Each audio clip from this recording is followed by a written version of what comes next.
গোপালগঞ্জে এনসিপির নেতাকর্মীদের উপর হামলার প্রতিবাদে উত্তেজনা ছড়াচ্ছে দেশের রাজনৈতিক অঙ্গনে। এরই মধ্যে বিভিন্ন কর্মসূচির মধ্য দিয়ে ঘটনার প্রতিবাদ ও জড়িতদের গ্রেপ্তারের দাবি জানান দলের নেতাকর্মীরা। এমন থমথমে পরিস্থিতির মধ্যেই নতুন লড়াইয়ের প্রস্তুতি নেওয়ার কথা জানান দলের আহ্বায়ক নাহিদ ইসলাম। বাংলাদেশকে রক্ষা করার দায়িত্ব আমাদের নিজেদের।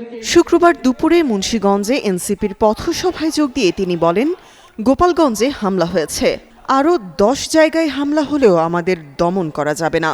ফেসিবাদ ও মুজিববাদের বিরুদ্ধে লড়াই চলবে।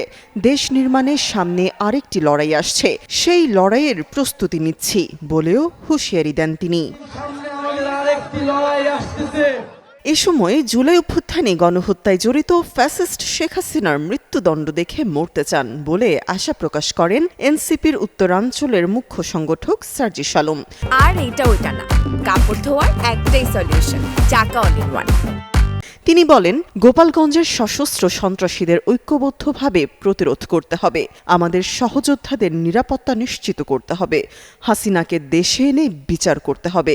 আমরা তার সর্বোচ্চ শাস্তি চাই। দেশ এখনো স্বাধীন হয়নি মন্তব্য করে সার্জিস বলেন, ফেসিবাদ নির্মূল না হলে দেশ স্বাধীন হবে না।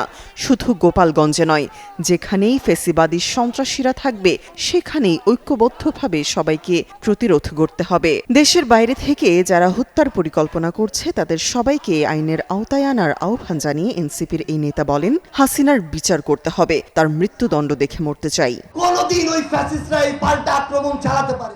সভায় এনসিপির দক্ষিণাঞ্চলের মুখ্য সংগঠক হাসনাত আব্দুল্লাহ বলেন, দেশি বিদেশি ষড়যন্ত্র চলছে, সবাইকে ঐক্যবদ্ধ হয়ে এর মোকাবেলা করতে হবে। সব রাজনৈতিক দলকে ফ্যাসিবাদের বিরুদ্ধে ঐক্যবদ্ধ থাকার আহ্বান জানিয়ে তিনি বলেন, নেতা নির্ভর নয়, নীতি নির্ভর রাষ্ট্র গড়ে তুলতে হবে।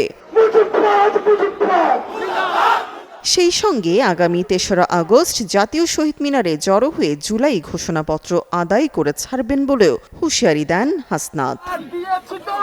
তামান্না তাবাসসুম, যুগান্তর নিউজ।